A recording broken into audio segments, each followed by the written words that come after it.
जिन्होंने कॉमन जो कोड उन्होंने लागू करने की कोशिश की है, ये दुर्भाग्यपूर्ण है। इस देश में हर मज़हब हर कौम के लोग रहते हैं। और जब सीए का शुरू से इसको जो है वो जब पास किया गया दोनों सदन में, तो वो जो अफ़गानिस्तान में कुछ गुरुद्वारे के ऊपर एक अटैक हुआ, तो हमारे श्री नड्डा जी, जयप्रकाश नड्डा, भारतीय जनता पार्टी के वो कंट्री के अध्यक्ष हैं, तो उन सरदारों को लेने के लिए गए थे वो एयरपोर्ट के ऊपर। तो दो सरदार थे, दो उनकी औरतें थी साथ, और नड्डा साहब ने सिर के ऊपर जो थी वो श्री गुरु गोविंद सिंह का जो हमारी बीड है, मतलब पवित्र बीड जो है, उसको सिर के ऊपर उठाया हुआ था नड्डा साहब ने। तो जब वो अफ़गानिस्तान में इस प्रकार लड़ाई झगड़े, वहाँ पर प्रांतीय दंगे हुए, तो वो दो ही सरदार आए वहाँ से। पता नहीं नड्डा साहब फॉरेन के कितने लोग आए होंगे, पूछ रहा उससे। और तुमने वो गुरु ग्रंथ साहब की भीड़ सिर के ऊपर उठाई हुई थी, पवित्र ग्रंथ, वहाँ से वो लेके आए होंगे पवित्र ग्रंथ को, तो उनके साथ तो फिर काफ़ी लोग आने चाहिए थे बड़े पैमाने पे। उन्होंने नागरिकता लेनी थी, तो बड़े पैमाने, तो दो ही आदमी थे और एक नड्डा था।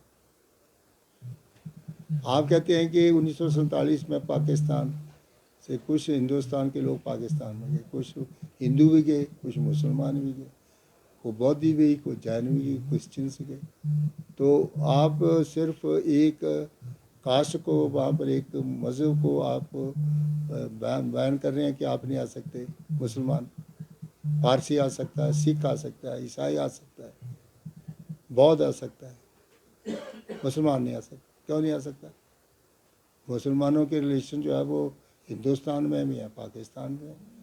वो पाकिस्तान में भी जाते हैं, हिंदुस्तान में वीज़ा लेके आते हैं, अपने रिश्तेदारों को मिल के आते हैं। अगर वो नागरिकता लेना चाहते हैं, उनको पसंद है हिंदुस्तान, तो क्या इसके ऊपर क्या हर्ज है भाई? इनकी राजनीति हमेशा बंटवारे की रही है, मज़हब की रही है, इनकी नींव ही मज़हब के ऊपर है। ये भी हिंदुस्तान में मज़हब की सरकार लाना चाहते हैं। हिंदुत्व क्या है? एक ही मज़हब के लोग हों, जो कभी हुआ? पाकिस्तान में एक ही मज़हब की सरकार बनी, थियोक्रेटिक स्टेट। क्या हालत है पाकिस्तान की? कीमतें कहाँ पर हैं? कोई स्टेबल गवर्नमेंट है? क्या ये स्टेबल गवर्नमेंट बना लेंगे हिंदुस्तान में? हिंदू स्टेट अगर बनाना चाहेंगे तो स्टेबल बन जाएगी। फिर उसके बाद कहेंगे कि हिंदू स्टेट तो बन गई, लेकिन हिंदू में भी बंटवारा है, हरिजनों को अलग कर लो, छूते सलाम बना दो, ब्राह्मण अलग हो जाओ, राजपूत अलग जाओ, मार्शल कौम में अलग कर दो। There is no end to it. Democracy का कोई जवाब नहीं है। हर मज़हब, हर कौम, हर धर्म को मान अदब मिलता है डेमोक्रेसी को। अगर डेमोक्रेसी है, प्रजातंत्र है, जिन्होंने हिंदुस्तान का संविधान बनाया ये उस वक्त पैदा नहीं हुए थे। इन्होंने 55 साल उस संविधान का खाया है, उसी के ऊपर जो बन करके देश को जो है वो चला रहे हैं। संविधान तो वही है। अब इनकी कोशिश संविधान को भी बदल दो, अपना संविधान बनाओ, सफरनाइजेशन करो। जो है वो बड़े बड़े इंस्टीट्यूशन में जो है वो आरएसएस के प्रचारक होने चाहिए, वाइस चांसलर आरएसएस के लगाओ, जजेस आरएसएस के लगाओ, और बड़े बड़े जो इंस्टीट्यूशंस हैं, रिसर्चेस के इंस्टीट्यूशंस हैं, वहाँ पर आरएसएस की भर्ती करो। ये कोई प्रयोगशालाएँ जो हैं, ये किसी जो मज़हब, कौम परस्ती या किसी मज़हब या किसी संप्रदाय के अखाड़े नहीं हैं। जी ज़्यादा इंस्टीट्यूशन ऑफ एक्सेलेंस जो कि लोगों के विश्वास के इंस्टीट्यूशन हैं, जिनमें मेरिट के ऊपर लोग लगे। आज नज़र लाइए आपने कितने वाइस चांसलर हैं, कितने चांसलर हैं जो आरएसएस के बैकग्राउंड के हैं। अब एजुकेशन को सफरनाइजेशन करने जा रहे हो।